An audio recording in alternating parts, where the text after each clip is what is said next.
Cornflower घेतलं, त्याच्यामध्ये लाल तिखट, हळद, धणे पावडर, मीठ, चाट मसाला, थोडीशी कसुरी मेथी आणि कोथिंबीर घालून हे असं बॅटर तयार केलं. कापून घेतली आहेत. या रेसिपीचं नाव मला माहिती नाही आहे, तुम्हाला माहिती असेल तर मला जरा सांगू शकता तुम्ही. आता एंडिंगला माझ्याकडे चॉपस्टिक नव्हते, मग मी काय केलं, 2 चमचे घेतले, ते ठेवले आणि अशी जाड अशी कापली बटाट्याची. पहिल्यांदाच ट्राय करते म्हणून एकाच बटाट्याची करते. तळायसाठी तेल थोडंसंच घातलं आहे, कारण एकच बटाटी आहे, एवढं पुरून जाईल. आपलं तेल तापलं आहे चांगलं. आता मी एक बटाटा या बॅटरमध्ये मिक्स करून या तेलात सोडणार आहे.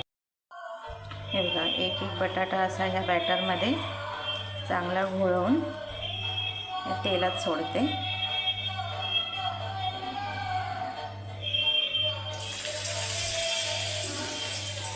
तेल चांगलंच तापलं आहे, त्याच्यामुळे पटापट करून घ्यावं लागेल.